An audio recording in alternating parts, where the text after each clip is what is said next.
I'm Jeremy Rauch. With me I have Dave Goldsmith. We're from a company called Matisano, small boutique combination consulting product company out of New York and Chicago, specializing in pretty much everything security-wise, a little bit of everything. Security. Application security.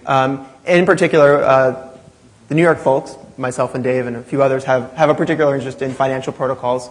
So we're going to talk real quickly, both in the rate we're going to speak and the amount of stuff we're going to cover, real quickly about looking at a small subset of some of the financial protocols we've looked at, some of the lessons we've learned, and hopefully give everybody who's here a little bit of insight as to how you go about testing one of these specialized protocols.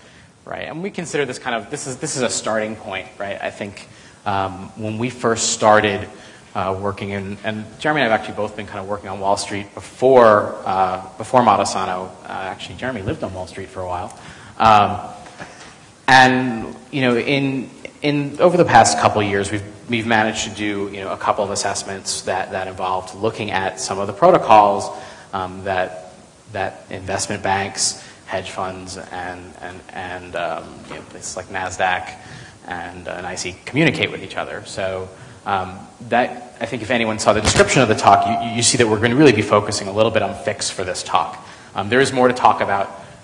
We've also talked to the folks at FIX Protocol, so this is not the kind of thing where we just we're up here and we haven't had any communication, and we'll pepper their comments as we understood them throughout this talk.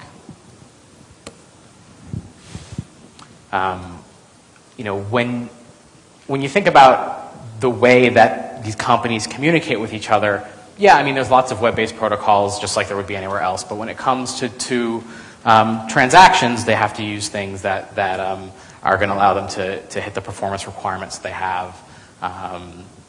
You're not going to see as much HTTP, HTTPS for these types of applications. They also tend to be things that, for the most part, have been buried towards the backs of their networks, right? They're not the kind of things that are necessarily exposed on the internet for everyone, although we'll talk a little bit more about that. But as a result of this, they tend not to get tested as well as other parts of their environment. They tend to be the types of things where they say, well, we have mitigations in place to try and make sure that nobody gets access to these applications that shouldn't. They use some other techniques as well.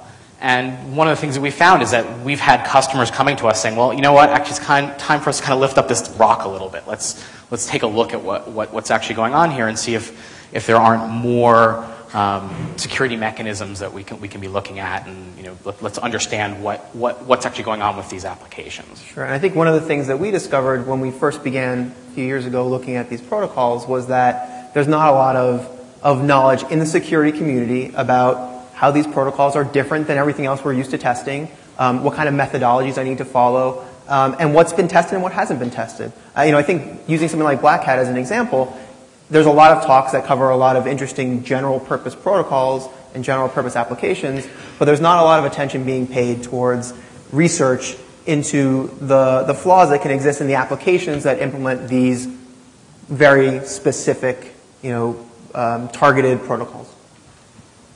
Okay. So when you think about priorities for how these applications work, I apologize, by the way, you're going to find that I'm one of those people whose voice changes, and at some point I'm going to talk really loud and I'll talk softer, so I apologize if I'm booming right now. When we started doing this type of assessment work, some of the first things that we noticed were pushback around what we would consider some basic security mechanisms, and there's good reasons for it. But when you look at the priorities of trading protocols, performance and availability become kind of really critical, the most important parts of this protocol, and the way that they communicate. There's really good reason for this. Most of it has to do with the faster they can communicate, the more likely they can capitalize in certain situations. There's a direct translation to how much money is made based on how fast they can be communicated. Right. When you're doing automated trading, things like looking at arbitrage as ways to make money, microseconds do count. Right? So any kind of security that introduces increased latency is going to be frowned upon when it comes to these systems.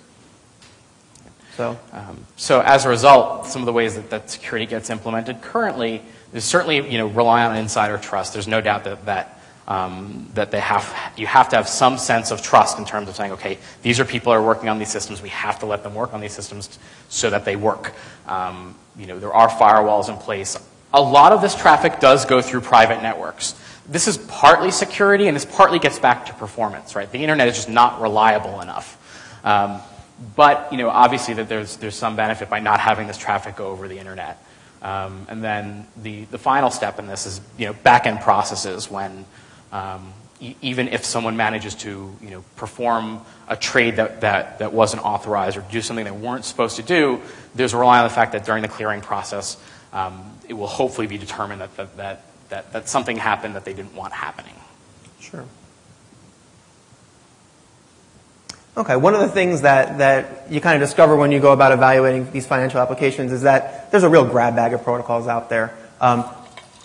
From a security perspective, when we go and look at these protocols and begin to understand them and look at what people are using, from our perspective when we're doing testing, there's a lot of protocols that all seem to do the same thing, which isn't entirely true. They all have their specialized purposes, and talking in different markets or in different areas, you have a different set of protocols that you need to use. Point being, there are a lot of protocols out there that are being used in financial services and in banks that are probably not familiar to everybody here, and certainly not familiar to your average security tester type person, because they're very specific. Some of them are not fully described or spec'd out so that someone can go and look at them from a security perspective and determine what they need to test. Right. Just as an example, these are just a handful of ones off the NASDAQ specifications page. Every exchange has a different set of protocols they're using, a different set of tools that have to be developed, or a different set of testing protocols that you need to employ in order to go about evaluating the security of those protocols. You're right. And I mean, every time that we're asked to do an assessment that involves these types of protocols, we end up spending a lot of time digging through specifications, trying to figure out how the protocol works, writing our own clients. This is the type of work that we end up having to do just to even get started. And again, these are really just the ones that NASDAQ uses, and you'd have to, if you log into their site, they will give you more information about these protocols, but you do have to, accept some terms and conditions, which is one reason why they're not talked about here, and we don't have the time.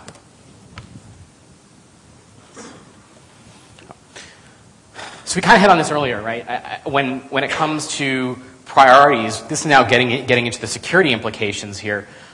Being able to protect these applications from an availability perspective is critical, right? This is a little bit different from people that may have had to do testing of other types of applications. If something goes down here, it can be disastrous. It can be very expensive. Even just causing performance problems can be costly. When we first started looking at these applications, as a penetration tester, you're always thinking like, well, how am I going to get root, right? How am I going to break the system? How am I going to get administrative privileges, access to the database, whatever it is?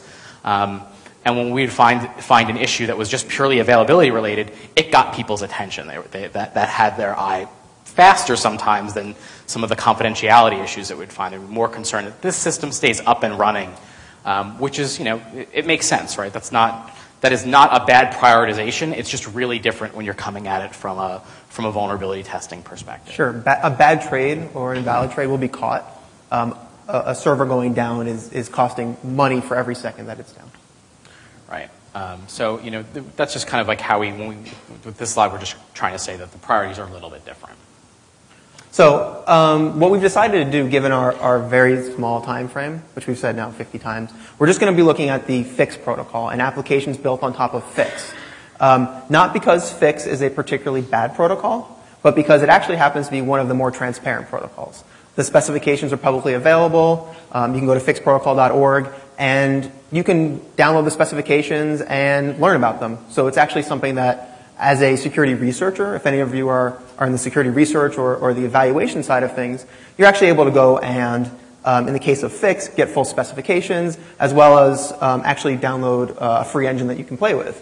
So it kind of gives you a natural way to actually look at some of these things if you're interested in them and begin to evaluate them. So just some quick FIX information, which is the name of the free client.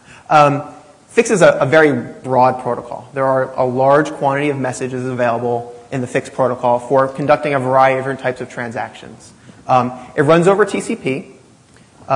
It specifies both, at least in Fix 5.0, a session layer as well as an application layer. Right? The session layer guides how how logins are established, how sessions are brought up and torn down, and how messages are exchanged, and an application protocol that specifies the different types of messages and transactions you can conduct.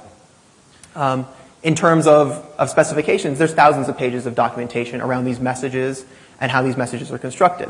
One of the things that is not well documented in Fix are security best practices. Right? Fix is just a specification. Right? In talking with the Fix protocol people, they're pretty forthright about that. Like we've laid out a protocol that's widely in use and documented it well so that people can interoperate and develop their own engines. And security is something that there are general well-known practices within the Fix community that aren't necessarily documented for the security folks or for people who are new to the whole system. We're by the way halfway through, so we have to. Yeah, I know. We're going to move. We're going to move. Fix protocol, real quickly. Here's a sample message.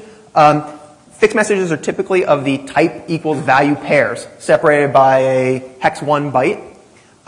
They can be a combination of type equals value pairs as well as something called fixML.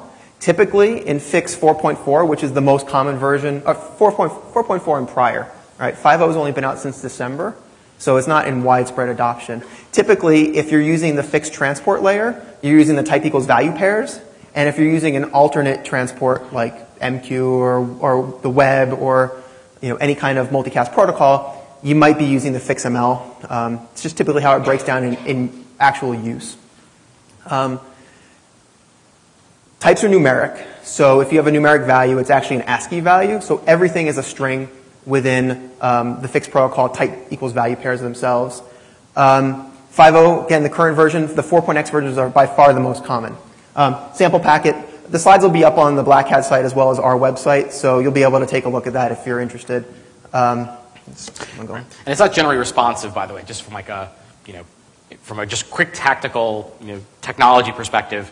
It can be on any port. When you find it, you won't necessarily know that you found it. Sometimes you can get it to respond by sending messages that are invalid login messages or whatnot, but a lot of times it won't. So when we're doing testing, it's rarely blind, right? They tell us the port that it's on. They say, this is where Fix is. Go look at it. So it's not the kind of thing that you're just gonna find, or you're gonna see an Nmap option added to detect that this is actually a Fix application. Okay, so let's say you're implementing a Fix fuzzer or some kind of tool for testing Fix, doing code coverage of a Fix application, right? Things you got to know. Fix standard header contains 6 fields that must be present. Those are the begin string, which is the version of Fix you're going to be establishing a session with. So Fix 4.4, 4.3, 4.1, whatever.